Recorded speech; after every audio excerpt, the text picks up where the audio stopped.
Buenas mis Cherokees, hoy hablaremos simple y llanamente sobre qué es la historia. La historia es el estudio de las personas, las acciones, las decisiones, las interacciones y los comportamientos. La historia son narraciones. Del caos surge el orden.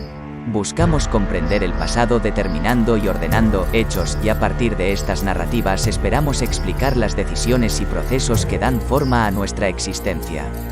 Tal vez incluso podríamos destilar patrones y lecciones para guiar, pero nunca para determinar, nuestras respuestas a los desafíos que enfrentamos hoy. La historia es el estudio de las personas, las acciones, las decisiones, las interacciones y los comportamientos. Es un tema tan convincente porque encapsula temas que exponen la condición humana en todas sus formas y que resuenan a lo largo del tiempo: poder, debilidad, corrupción, tragedia, triunfo. En ninguna parte estos temas son más claros que en la historia política, que sigue siendo el núcleo necesario del campo y el más significativo de los innumerables enfoques para el estudio de la historia. Sin embargo, la historia política ha pasado de moda y, posteriormente, ha caído en descrédito, demonizada erróneamente como obsoleta e irrelevante. El resultado ha sido una erosión significativa de la utilidad de ordenar, explicar y extraer lecciones del pasado. El propósito principal de la historia es estar en el centro de un debate diverso, tolerante e intelectualmente riguroso sobre nuestra existencia, nuestros sistemas políticos, liderazgo, sociedad, economía y cultura. Sin embargo, el debate abierto y libre, como en tantas áreas de la vida, falta con demasiada frecuencia y no es difícil localizar la causa de esta intolerancia. Escribir la historia puede ser una herramienta poderosa, ha moldeado identidades, particularmente a nivel nacional. Además, otorga a quienes controlan la narrativa la capacidad de legitimar o desacreditar acciones, hechos e individuos en el presente. Sin embargo, ordenar la historia y enviarla a la batalla simplemente para satisfacer las necesidades del presente es mal uso y abuso. La historia nunca debería ser un arma en el corazón de las guerras culturales. Lamentablemente, una vez más, es torpemente manejada por quienes buscan deliberadamente imponer una agenda ideológica clara. La historia se está convirtiendo en la sirvienta de las políticas de identidad y la autoflagelación. Esto solo promueve una comprensión pobre y unidimensional del pasado y disminuye continuamente la utilidad del campo. La historia se encuentra en una encrucijada, debe negarse a seguir la tendencia de los tiempos. Tengo preferencia por los historiadores que investigan el porqué y el cómo. Cualquier estudio minuciosamente investigado y bien argumentado de cualquier aspecto del pasado cuenta para mí como historia. Tengo una preferencia por los historiadores que investigan el porqué y el cómo, pero, en general, creo que nuestro alcance debe ser lo más amplio y católico posible. Tengo la edad suficiente para recordar una época en la que la historia de la mujer era un campo separado. En muchas universidades se dejaba a los programas de estudios de la mujer, y los historiadores reconocían la existencia de personas no blancas solo en el contexto de la historia imperial. En ese entonces, me refiero solo a fines de la década de 1980, los departamentos de inglés, antropología e incluso historia de la ciencia a menudo eran más audaces al abordar la historia de otros, pero su trabajo, según nos decían a menudo los historiadores reales, no era historia propiamente dicha. Utilizan las novelas como prueba, por el amor de Dios. ¿Alguno de ellos ha estado cerca de un archivo? Si las cosas van mejor hoy en día en los departamentos de historia es porque se han rediseñado las fronteras disciplinarias. Pero aún tenemos nuestras fronteras, no todas impuestas por nuestras instituciones o autoridades financieras. ¿Cuántos departamentos de historia excluirían a una excelente candidata solo porque sus fuentes son en su mayoría literarias? Muchos, me atrevo a decir, incluido el mío. Es posible que muchas de las viejas fijaciones del campo hayan desaparecido, pero bastantes cercas anticuadas aún esperan una bota certera.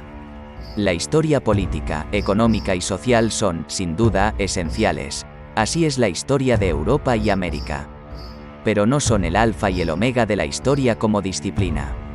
Todavía no prestamos suficiente atención a las historias de las ideas, de las artes, de la medicina, de la filosofía, del entretenimiento, de la tecnología, ya sea en Europa o América o en otros lugares. Tampoco nos sentimos particularmente cómodos con los enfoques biográficos de la historia.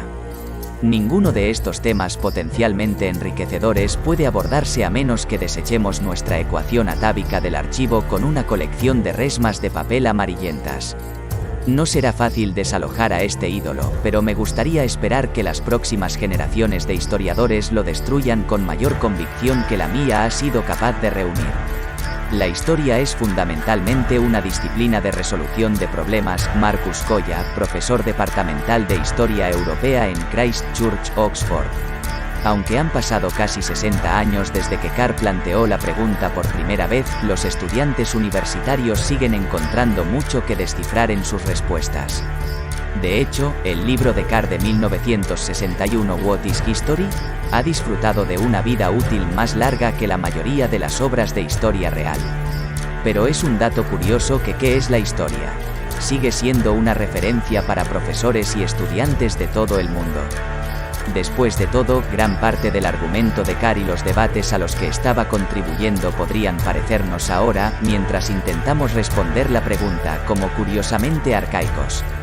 Los 60 años intermedios abarcan el posmodernismo, el surgimiento de la historia del género y el boom de la memoria, por nombrar solo una pequeña muestra.